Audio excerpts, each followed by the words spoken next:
podcast is part of the Sports Social Podcast Network.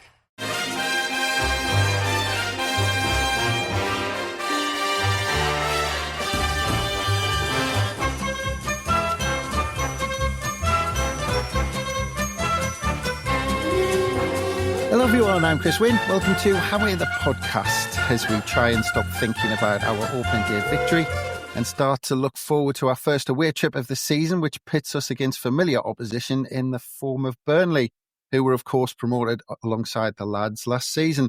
So all eyes will be on whether Sunderland can back up the performance and results against West Ham, while Burnley, they put up a promising display at Spurs, where we might hear the result maybe didn't do them justice. Because to tell us all about the Clarets today, we have someone who you might have heard on 5 Live or TalkSport, or you might have seen him back in the day on This Morning as their gadget expert. But more importantly to us today, he is also a huge Burnley fan. We're very pleased to welcome Andy Hodgson. Hello, Andy. Hello, how are you? Can I just say, first of all, not bothered about Geordies, but I love the Mackhams. Can I say that? Can I plant that down right now? Yeah, nice. Well, you've said it, and everyone's already fallen in love with you, Andy. Yeah. That's a good stuff. But how's things? Very good, thank you. Very good. I've not been in the Northeast for a while, but I did used to live in Newcastle, actually, on the quayside, when I worked for Century Radio in the mid-90s. So we covered Sunderland quite a lot, and I used to do a football show on Century Radio. And we had some of the Sunderland lads on, and Peter Reid used to ring us quite a lot on the breakfast show. And so we used to have a good time when I was up there, but I've not been up for a while. So I don't know what's happened. But are polar bears still running about on the beach there at Roker? What's the situation? Oh, absolutely. It's still Baltic up there. It's still freezing. And you say that because I've lived in Sheffield for 20 years. And I tell you what, when I go up, like I'll leave Sheffield with a T-shirt on, and I'll stick my coat on as soon as I get out of the car. Yeah, you got to be brave. I tried it just with nipple tassels once, and it is a bad idea. Bad idea. But Century Radio, God, you take me back. Didn't they do they had was it on Century? They had the 3 legends. That's right. Well, yeah, that's right. Well, I did the football phoning. I did breakfast with Morgan in the morning for a while, and then I did the afternoon show 2 till 6, and we started a football phoning 5 till 6. Which Bob Moncur from Newcastle was on, and then others came on after that, and Malcolm McDonald was on for a while, and then we started involving the Sunderland lads and the Middlesbrough lads, and then mixed it all up, and it ended up as the 3 legends in the end. Yeah. I used to love the 3 legends. I mean, proper halcyon days. You're talking about mid-90s with those 3 legends. Used to listen to them all the time. Gareth Gates, wasn't it? Bernie Slaven. That's right. It ended up there, yeah.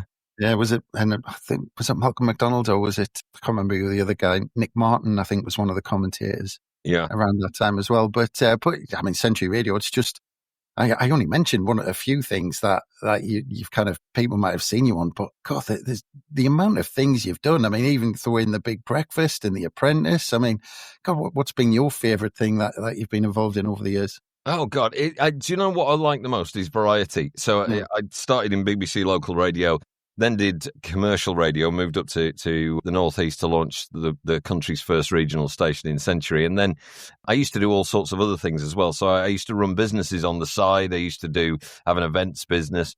Then I got into, started doing a bit of telly, and I worked for Sky Sports News for a little while. And so every time I was doing something, I was doing 5 other things at the same time. So, you know, when you do things like you mentioned This Morning, I was the gadget guru for a couple of years on there, which was funny. And but that was just one thing during the week. And I was doing that while I was doing Bid Up TV, which was probably my 5 minutes of fame in the early 2000s. That's where it's the only time I would walk down the street and people would not shout my name, but they'd shout insults across the street, or they'd actually call me Bid Up. So people would go, "Oi, Bid Up, shut your face. I bought this watch and it's crap." So that was probably that's probably the time I was slightly known, because I was on all their TV ads for years. But all the other TV shows are kind of spin-offs as a result of being on Bid Up. I'd get invited on shows so they could shout at me on their own show as well, which is really nice. Yeah, I remember in Phoenix Nights them doing a skit where they bought a watch off kind of the Bid TV stuff. But no, I mean, I was looking at all the things you've done, but from a personal point of view, because I was a huge fan of the Day-to-Day. And you provided commentary for one of the episodes on the DVD, which I have, and I dust off every so often and get it out and watch it, because there's all the clips on YouTube, but I've got the DVDs. But I imagine that's the day to day, because that's got bigger almost year on year and seems to grow all the time, because it's got a cult following. It didn't seem to be huge straight off, but it was people latched on to kind of Alan Partridge, and of course when Chris Morris went on to do Brass Eye, it just kind of blew up, didn't it? Yeah, it was a weird one, that, because I was on Bid Up and our PR guy gets a phone call from some fella. Some fella turns out to be Armando Iannucci, a comedy genius, and who says, would Andy come in and do a description for the deaf? And that was the message he left. Right. Do a description on the DVD for the deaf. Now, how do you do an audio description for the deaf? So the guy's winding us up straight away, and we're like, what's he on about? Does he mean for the blind? No, he says for the deaf here.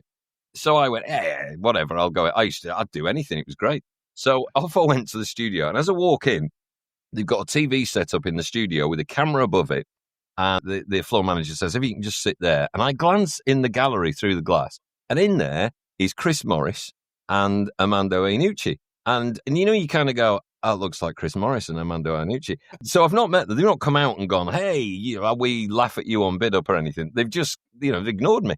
In my ear, they then go, right, we're going to play one episode, and we want you just to talk over it and describe what you see. And I went, right, that's it? Yep, that's it. And that was what they did. And what they've done in that DVD they've hidden what they used to call blackberries, I think. They've hidden little things. When you hit angle 2, on a certain episode of the day-to-day DVD, I can't even remember what episode it is. It might be 3 or 4.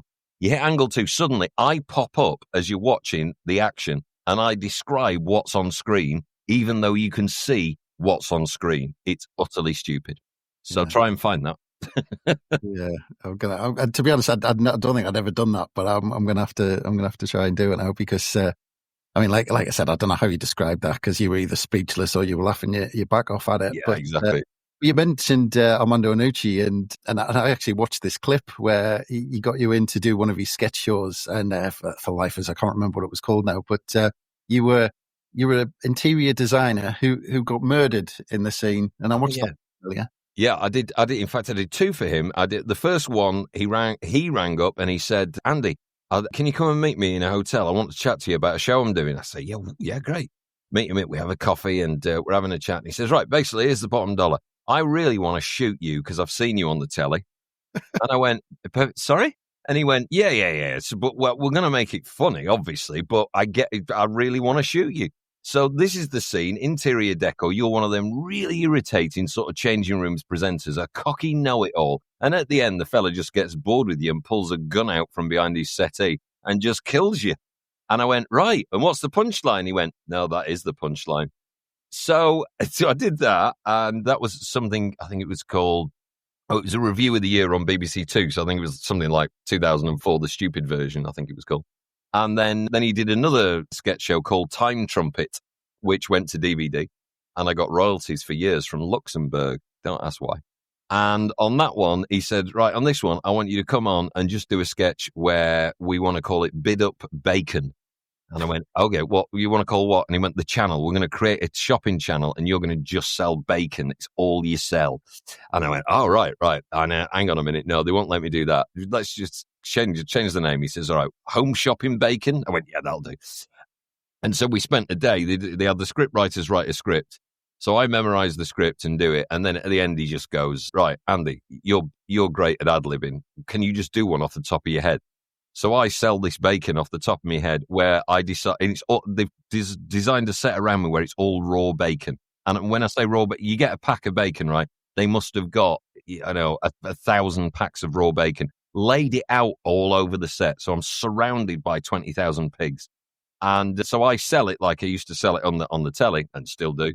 And in between, I'm also pretending I'm licking the raw bacon off my hand. And by the end of it, he just suddenly shouts, stop, for God's sake, stop. This has gone on too long. And they edited the two together. And if you watch Time Trumpet, I pop up as a sketch in that, licking my own bacon. Oh, absolutely brilliant. Yeah. Absolutely fantastic. But yeah, absolute geniuses, Armando Iannucci and Chris Morris. But let's kind of get into you in the modern day. But in terms of your summer, how's that been? Because I know you do lots of work for the club and you do kind of match day stuff and you do lots of work for them. So do you get that time off or do you kind of keep on doing bits and pieces? Yeah. I've not, in fact, I've not done that much for the club. I used to be co-commentator on a lot of the games for Burnley, but they stopped travelling away. So the away games now are actually done from a little studio in Preston.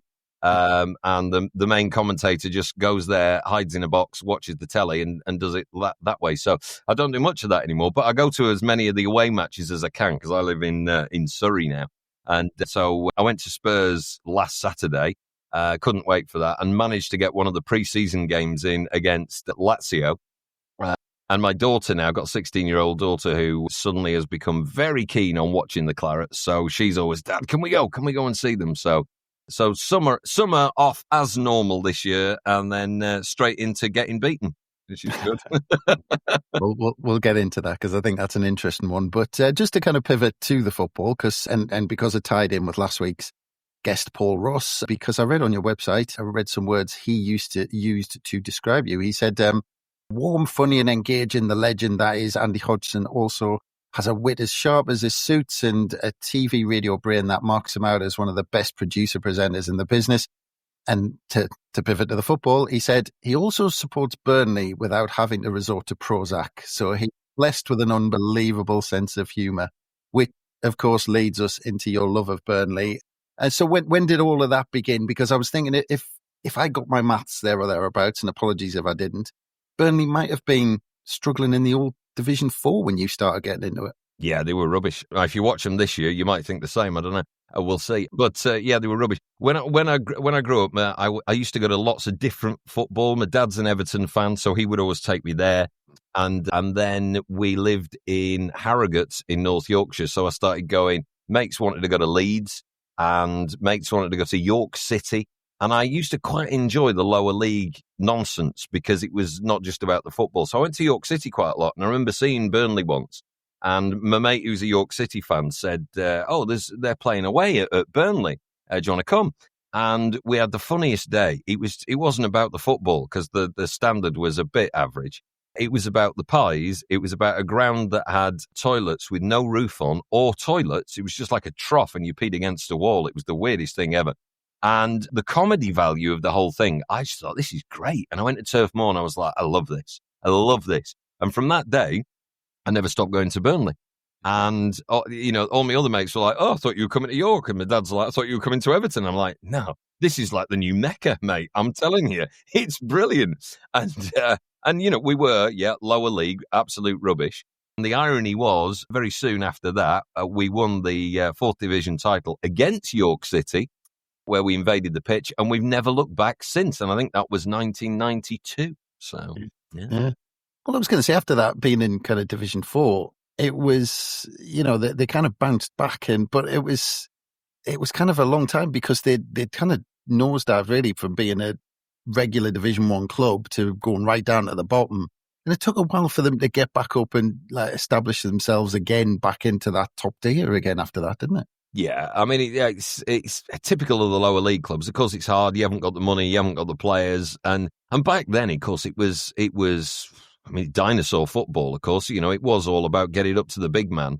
And I remember one of the managers standing on the sideline in his Reebok trainers, smoking a fag in league football. And I never forget it because you go, that can't be a good example. That really, seriously, what is he doing there? He's having a cheeky fag during the match.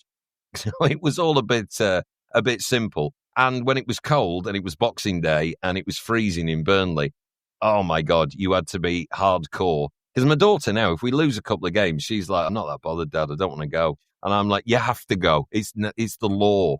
You have to go and visit the hard. Well, I mean, Sunderland have been down almost as low, but not quite. But of course, they also fill the away end like it's their home end, don't they? That's Sunderland and Man City in the lower leagues don't look like a lower league team, do they? Well, that's it. And, well, I mean, it was kind of like that for quite a while. And I think it wasn't really until I was looking at their kind of own coil promotion. I mean, that's what really kind of allowed Burnley to kick on a little bit from being that kind of, they were almost a kind of, Division 1, Division 2. So I'm talking kind of not quite old money, Division 2, Division 3 and old money, really old money. But it was the appointment of Sean Dyche where it all kind of took off. And then, 7 out of 9 seasons he started as manager in the Premier League, even qualifying for the Europa League after finishing. I mean, do you think... I'll tell you something, that was a really weird time. Owen Coyle started it off because one of the directors took a gamble and signed a Man United player on loan and he got the promotion. But then when Dyche took over, I was doing lots of things for the club then. And I remember it was, we were in 4th place at one point. I took a picture of it because I thought this will be the only time this happens. And I was at a dinner, helping out host a dinner for them. And I was sitting next to Sean Dyche. And I said, we were like 5 or 6 games away from the end of the season. And I went, Europe, us, is this a good idea? And he went, I probably not. And I went, right. What do you do? Throw a few in so we don't go to Europe? Or he went, I'm not allowed to do that. So I went, so you might end up getting us into Europe. And he went, yeah, I know what you're saying. I know what you're thinking. I mean, that would be a tall order. I said, how the hell do we cope in Europe? He went, I don't know. He said, but let's get there first and let's see what happens. And of course, what happened was it was all too much and we got relegated again. So, good times along the way. Well, that's it. I mean, do you think, outside of Burnley, because I imagine he's, for doing what he did, those 9 seasons or whatever it is, 7 in the Premier League, incredible. Do you think he gets enough credit outside of Burnley for what he did? I think he does from the core fans. There's a pub named after him on the walk from the station to the Turf Moor. On the right, as you're walking down, it's called the Royal Dyche. Now, since then, we've had Vincent Kompany and Scott Parker. They haven't changed the name to the Royal Parker. So, in the town, he's certainly, a legend. And he, even when we went down, he took us up. He knows how to keep a team in the Premier League. He's done it with Everton when they had no money and they had troubles. And the Everton fans slagged him off and said, he's not good enough for us. We want to play football. But actually, he knows how to keep 9 men behind the ball and then occasionally get a free kick in the 80th minute and try and sneak a draw. And he keeps clubs in the Premier League. That's the style he's played for a long time. And he gave us some great times as a result of that. Very, very set in his ways. You knew what he was going to do. You knew if he brought a player in, there was no chance that player was actually going to play until he was Dyche fit. And that was the description. And, you'd sign a player and go, oh, look, we've signed this guy. Oh, forget it. Not for at least 3 months. Oh, he's not quite fit yet. He's not Premier League fit. And that's because he'd stick with the players that he liked, and it worked for a long, long time. And then we got new owners that came in, and I think they had a different vision of how to do it. And I suspect he had his vision of how to do it, and they didn't quite meet. And it was always going to end one way, which was him getting the elbow, unfortunately. Yeah, that's it. And you said, after he finished 7th, they were in the Europa League the season after, finished 15th though, and then 10th the season after that. So he still did okay, after finishing 7th. It wasn't just plummeting down the leagues. But, thinking about that, you look at 6 consecutive years in the Premier League.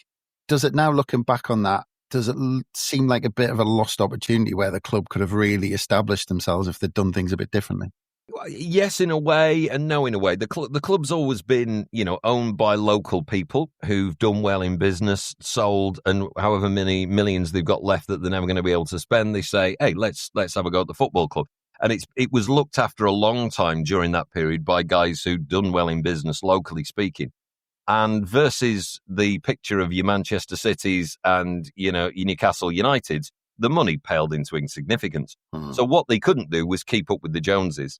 And all they could do was hang on in there. So, kicking on is difficult. And you look at the clubs now, most of the clubs, loads of them are owned by Americans or Saudis. And, all that influence of cash from around the world, that has completely changed the picture for your little club in a region nobody gives a monkeys about, which is, if you're going to go to the Northwest, you want to go to Man United or Man City. No players actually know where Burnley is until they're shown on a map. And even then they get lost. So it was always going to be a difficult period where we could only just hang on. And, to be honest, we're spending, each time we get promoted over the last couple of years, we're spending 100 million quid and it hasn't made a jot of difference. We've still gone down. So 100 million quid now still doesn't keep you in the Premier League. And both Sunderland and us, have spent around that number with a bit of time on the window still to go. Maybe there'll be a little bit more. But Last time with Vincent Kompany, I think we ended up at 120 million quid and got relegated. So it's it's purely from the business side. It was always going to be difficult to push on because you just need to go Super League with the cash. Yeah. Well, just before we come on to Vincent Kompany, just last one on Sean Dyche, because, obviously being a Burnley fan, incredible job, but are you surprised he's out of a job? Because you look at what he did with Burnley, and you'd think some championship club would snap him up, thinking it's a no-brainer. Yeah, I do a show on a Friday on a station called Fix Radio, which is across the UK. It's very, very popular with people in the trade. It's for the building trade. And I do a sports show. And I had Sean on not long after he'd got the elbow from Everton. And he said, I said, what are you going to do? Because he lives in the East Midlands. He lives in Nottingham. And I said, look, I reckon the Leicester job will come up soon, and that'd be a cracker for you because you wouldn't have to move house for the first time in ages. Don't you think that'd be nice? You get to stay at home with the wife.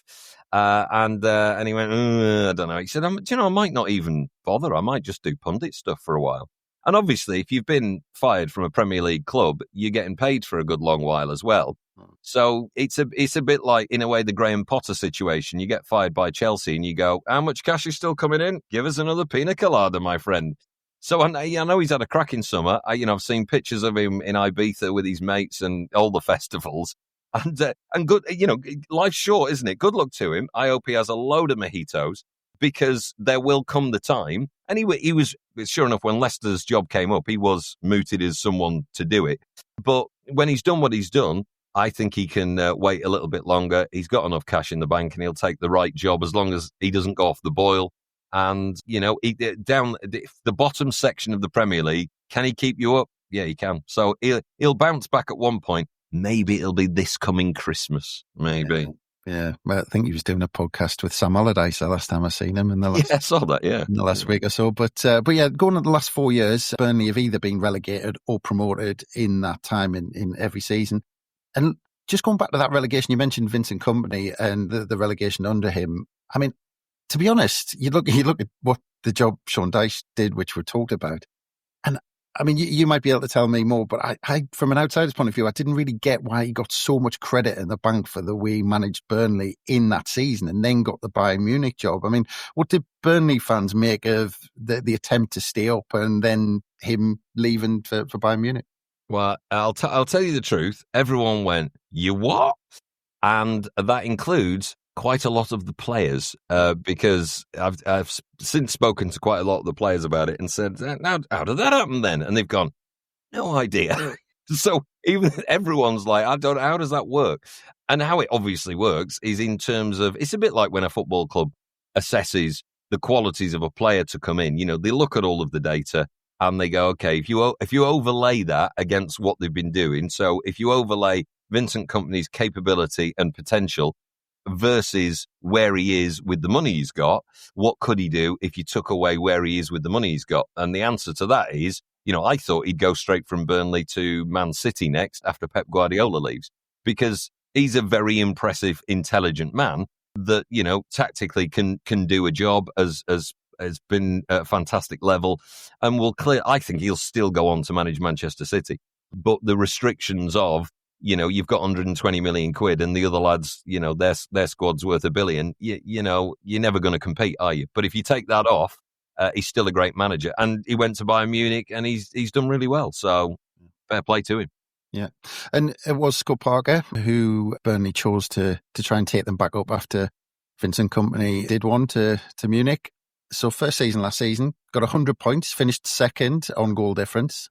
But all the talk was obviously about the way they did it, conceding only 16 goals all season. And to put that in perspective, it was around half the amount of Champions Leagues and around a third of the amount that Sunderland conceded. But what did the fans make of it? Because at various times, especially maybe before Christmas, it did seem like there were a couple of grumbles coming out of Turf Moor in terms of what the fans made of it. Yeah, well, I mean, Scott Parker comes with, he can get promoted, but he won't keep you in the Premier League. That's what happened with Fulham and that's what happened with Bournemouth. And all those fans said, oh, and by the way, it's dead boring. So the caveat is, let's see if it's dead boring. He had the hardest job because he came in with a squad that he thought that'll probably be the squad.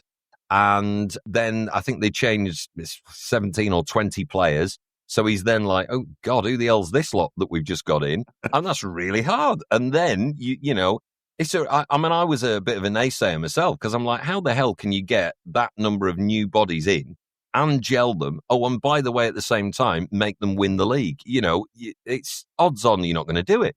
But these are elite professionals, and he got it right, and he gelled them together. The football was good because we did the unit thing where everybody played for each other. We scored from all over the park, and that is often, you know, the sign of a great team that's going to win something.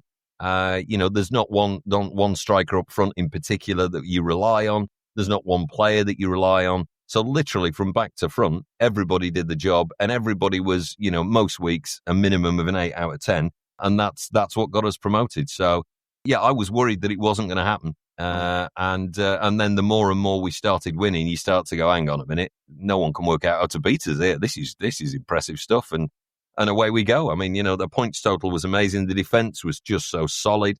But all of it, a bit of a surprise. And I suspect it was for him last August. And he had to do a lot of, how the hell are we doing this? We'll put in with him and see if it works. And we got away with it. Yeah, that's it. You see impressive, and you're talking about 100 points. But I just get the impression that, you know, there's these words like impressive rather than, it was fantastic. We got 100 points. It was brilliant. There seems to be this, we got 100 points, but purely because of the way he had you set up. Yeah, I mean, possibly. I mean, no, you know, in fairness, you know, the history will say it was fantastic.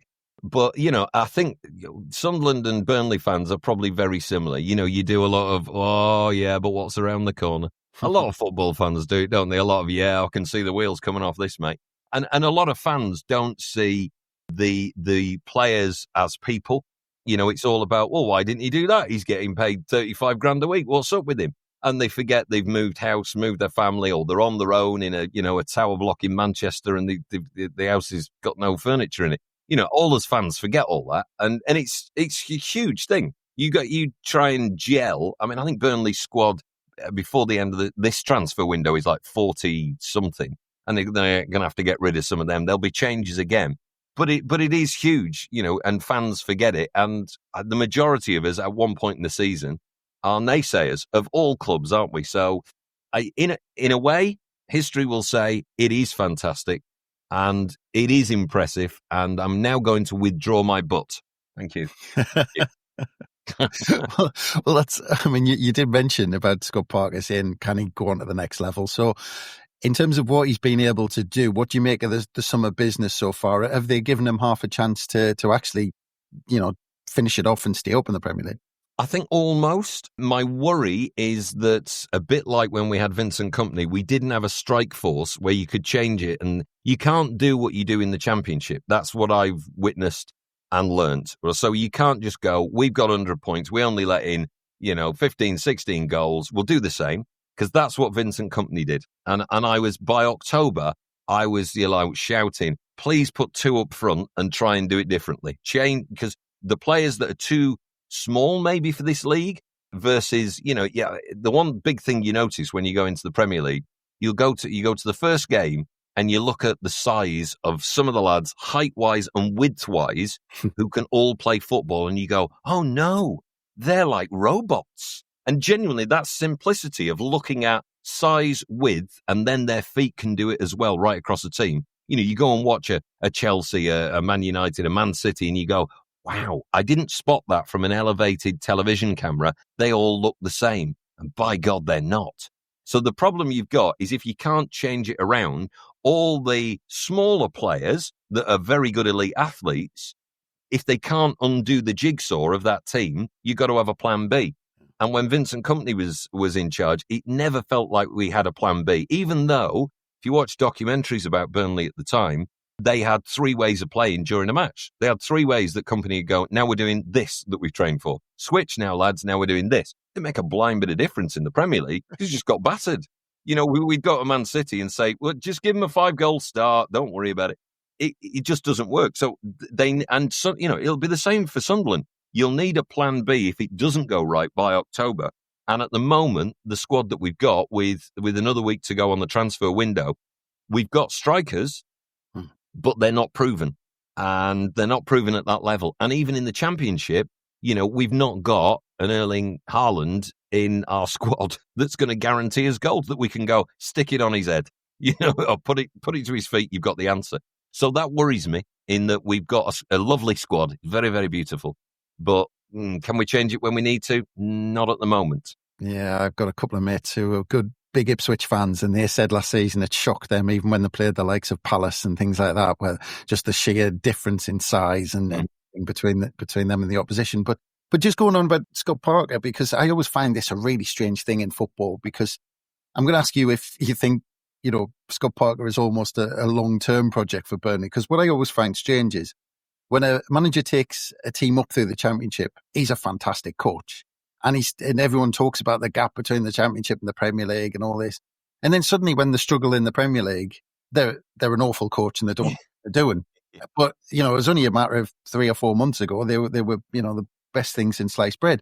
So do you see that, let's say Burnley do struggle and maybe get caught adrift, that's the worst case, if you like. Can you see them cutting Scott Parker off and trying with someone new, or thinking, actually, if we're heading back down, he's good at getting us back up, so let's stick with him? I think they will. I think the rarity is, again, to come to Burnley is a different beast, and you can only manage what you've got. And he's proven that he's very good at that, as he did at Bournemouth, as he did at Fulham. And we found at Spurs we weren't quite at the races. Can he change? Vincent Kompany didn't change, and we went down. Can he change? I hope so, but you can only change if you've got the personnel. So it's no good putting up, we've got players like Marcus Edwards, who's got real potential, was at Sporting Lisbon for a couple of years, was at Spurs before that. But he came on against Spurs, and in the Championship, I thought, speed of him, look at his feet. Oh my God, he'll be brilliant. And he's about half the height of the Spurs team. And you go, oh my God, he's really little in this setup. And so, if Scotty Parker doesn't have the right personnel, even with 100 million quid spent, then we're going to struggle. And that doesn't mean he's rubbish, but I think they will keep him. I think they were planning on keeping Vincent Kompany when we went down, if he hadn't gone to Bayern Munich, and saying, all right, let's go again, because the setup, what we need, go for it again. So I think we'll keep him this time, even if we go down. Yeah, okay. Because, look, we've talked about the last 4 years going up and back down again. And I'm going to talk about kind of expectations, but really with them going up and down in consecutive seasons, where do Burnley fans kind of feel their standing is in the world at the minute? Because it's that they're in that kind of no man's land at the minute. If you look at, let's say, the last 4 years, they're too good for the Championship and not good for the Premier League, not good enough for the Premier League. So do you think it's just going to take that 1 year of staying up, and they can break that cycle? Well, others have done, haven't they? Because you look at the likes of, I was going to say Aston Villa, but that's not right. Well, they struggled. They didn't have. Bournemouth's probably a good one, and Brighton's probably a good one. And Brighton have got a very different business model where they sign these players no one's ever heard of, and everyone goes, oh, yeah, whatever. And then they've just sold them for 50 million quid. What's happened here? So that's quite a clever business model, and you have to become that kind of thing or create your own. We really are in a league of our own, as you say. We need a league in the middle between the two. And you need to. Here's what a team's not done for years: is a Stoke City, where they went, stuff you lot. I don't care how you're playing, because everyone now goes, Pep Guardiola plays like this, so we're all playing out from the back. Nonsense. What Stoke City did back in the day was go, we're playing out from the throw-ins. Shut up, you lot. We're going to just throw this ball in the middle, confuse the hell out of you, give you an elbow and nod it in. Now, they played their own style, and that got them, they were there for ages as a result of that. That was clever. And I think we've got to do something like that. We've got to reinvent our own style of football, and any team that wants to stay up has to do that. And as has been proven by Ipswich last season, Southampton, they're playing the game people expect them to play, and they're copying other people. And you don't become a winner by copying other people. You've got to be original to be someone who sticks around and becomes successful. And until one of these teams reinvents the way they play rather than copying, then they'll all carry on coming up and going back down. Yeah, you're talking my language now. 4-4-2 and get it in the mixer. That's what I like to say. Absolutely, yeah. But going on that opening game, because you mentioned you were there, and it's a bit of a strange one because obviously I saw the result, and I just thought, okay, it's one of them. But when I started reading into it, it seemed like Burnley actually played well, and it wasn't as big a gulf as you just thought by the result. They played all right. When the team sheet came out, I said to my daughter, "Oh, well, we'll not score then." I texted my mate in the other end, who's a Spurs fan. I said, "If you give us a 2-goal start, we might get a draw out of this." And he went, "No, it'll be 3-1." It was 3-0 to Spurs. We didn't look like scoring. And that's the problem. We've got strikers like Lyle Foster, who's decent but not prolific. We've got Zian Fleming, who's come from Millwall, and he was great in the Championship, and he's a structure. So he's got the size, the height, and he's got the feet, but he's not prolific. He's not proven. And so it's going to take a while to get the confidence, but of course you haven't got time to get confidence in the Premier League. You'll just get battered. And the more you get battered, the more you go, can I make it at this level? So you've got to make that switch very, very quickly. So although we played all right, the difference is if you can't put the ball in the back of the net, all right is 3-0. And, some of their play was just slightly quicker, slightly cheekier. And, Richarlison scored an overhead kick on one of them, and you just go, yeah, that's brilliant. That is. And we didn't look like at any point anyone was going to have an overhead kick. It was always, I've got it, I'm passing it. Oh, I've lost it. And, whereas Richarlison went, oh, watch me. And you need that confidence, that watch me confidence only comes with a bit of experience. And it's the amount of time that you've got, Sunderland. It's the amount of time you've got, Leeds. It's the amount of time you've got, Burnley. If you start getting beat, it becomes a bit tough. So it's going to be hard for all three of us, I think. Yeah, just because it's going to be a new experience for Sunderland fans. How did you find Spurs' new stadium? Oh, it's spectacular. It's just beautiful. I went in the away end with my daughter for the first time, and I'd been to the stadium doing commentary a couple of times, and so I've walked around on a match day, the Spurs end, and it's phenomenal. They have like DJs, bands, all singing the club songs, and it's just totally different to any stadium I've been in. It feels modern, it feels exciting. The sight lines all round it are fantastic. So, I feel sick because it's too much. It's too much, but it's beautiful. It's beautiful. Not one complaint in the away end. Not enough cubicles in the gents. So that's the only. There's only 2. So that's disappointing, isn't it? What's that? That's sexist. That is sexist.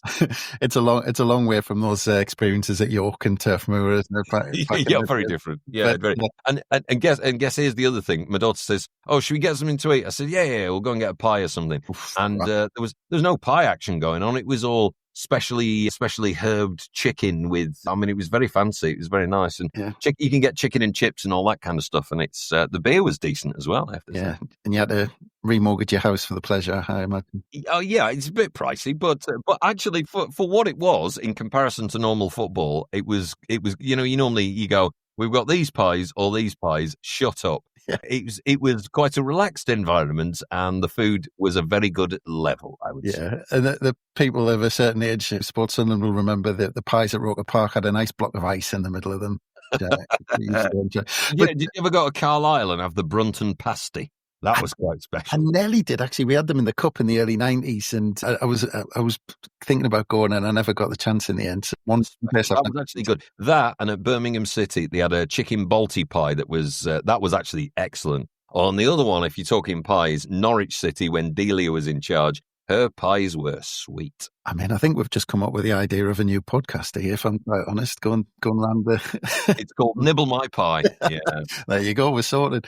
But getting back to the football, just with Scott Parker and approaching this game, because with this one, it's strange because last season we came up together, we're at the top of the league together, but this time around, with games like this, especially when you come up against the other side who've been promoted with you and you have them at home, there's going to be huge pressure on Burnley to come out, and it's like one of these games where it's we have to get through. If we're going to stay up, we have to kind of get 3 points in this game, and that means kind of coming out and trying to create things to not just get 1, but get them out of sight and get 2. Yeah, it does mean that, doesn't it? They've got, all the pundits say you've got to make your home games count, and a lot of the times we didn't. The last time we were in the Premier League, we have to this time. I hope Scott Parker's ready for that. I hope he's, it would be lovely if he put 2 up front and we absolutely went for it from the beginning. There's enough players we've got to bring on and get creativity and excitement, but Sunderland are going to be bang up for it because you've had a rampaging start. So it should be a cracking game. Will it be a top of the championship style game? Probably. I genuinely can't work out who's going to win. Obviously, on paper, Sunderland should because they've had a good start, but you never know for the very reasons you've said. We're at home and we shall rampage. And you said it was a nice thought, but do you think he'll actually do that, or do you think he'll stick to keeping it tight and nick him on? I hope he doesn't, because then we're into Vincent Kompany territory. But, having said that, Dyche used to do that. The other way of looking at Burnley at the moment, and you look at them against Spurs, and you go, you got 4 at the back and a big gap in the middle, and then you got some more lads. And what Dyche used to do was he'd go to places like Chelsea, and he would genuinely put 5 at the back and 4 in front so close you could touch them. So you just it was a sea of men, and you couldn't get through them, and it was like, come on then, come and have a go if you think you're hard enough. And we'd do that for 80 minutes, and then we'd put Ashley Barnes up front, and he would fall over by accident or a foul, one of the two. And he'd get us a free kick. And sometimes we would nick games like that. And that's how we did it. What I've not seen since those days is anybody go, all right, lads, pack the back. Don't let them through you. It's all let's play football. But then you recruit a load of people who can play football who don't want to play that defensive style. So can you go back to that? It becomes difficult, doesn't it? Because those players want to maraud forward. Yeah. I don't know. Yeah. I haven't actually been there, watched the game live. Do you think the performance at Tottenham gives Burnley fans confidence that they're going to go into the Sunderland game and roll us over and get 3 points? We hope it's a different level. It could easily be sort of 3-1 to Sunderland, but at the same time, it could be 2-1 to Burnley, and it could be a draw. I really can't call it. They are good enough, but the finishing is the problem. And the prolific finishing you've got in game 1 versus us means, it's entirely possible it's going to be a hard game for us. I don't know. Yeah, well, the last 2 have ended in goalless draws, and we missed 2 penalties at your place last time around. And I can actually see something like that. I can see a close game, maybe a 0-0 or maybe a low score draw, something like that. But can you see it being a close one? No, I think it will be close, but there'll be goals in it. Oh, and the other thing you need to know as a Sunderland fan is the away end is not the away end you think it is. Oh. And the away end that you're normally in, you're in it, but you're in the other corner, and you have to approach the stadium a different way. You've got your own special entrance, which we've made for you, but you're now in the opposite corner, and the tunnel at Burnley has now switched over to the other corner flag. So when the players come out, they're surrounded by Burnley fans. Whereas before, I think it was a bit noisy, and the away fans, because the changing rooms are under the away fans, it was a bit noisy. So we come out the other end, and the Sunderland fans are in the opposite corner to where they were the last time they went. Yeah. Okay, that's good. That's good information if people are listening. Thanks for that. I hope people actually know that who've got tickets for this weekend. But on that topic, are you travelling up? Are you going to be at Turf Moor this weekend? I'm not. I can't make it this weekend, unfortunately. It is Reading Festival, and I'm on Uber Dad duty. Right. So my daughter's going to that, and she's got day tickets every day. So annoyingly, I have to go every darn day. And so we'd said a year ago, you want to go? We're there for you, my girl. So we can't go to that one. Yeah. So you're going to have the phone out and looking for updates between 3 and 5 or whatever it is. I shall be closing my eyes, and then at around about 4:15, I'll be shouting, "Go 4-4-2, you idiot! Go 4-4-2!" Yeah. Bring a defender on, another one. Bring a sixth one on. Yeah, that's right. Yeah.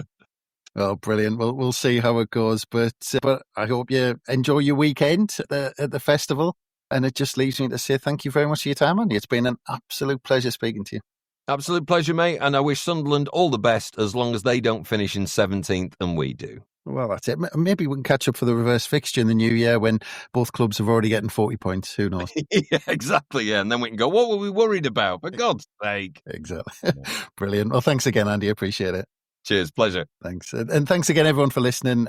We're counting down to that next fixture against Burnley. So look out for all of the build-up on the Roker Report website. And, of course, look out for our daily How Are the podcast to fill your ears. But from us, bye for now.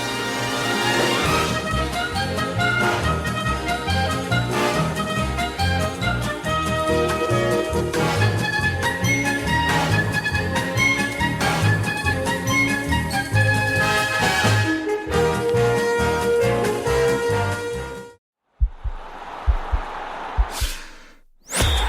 podcast is part of the Sports Social Podcast Network.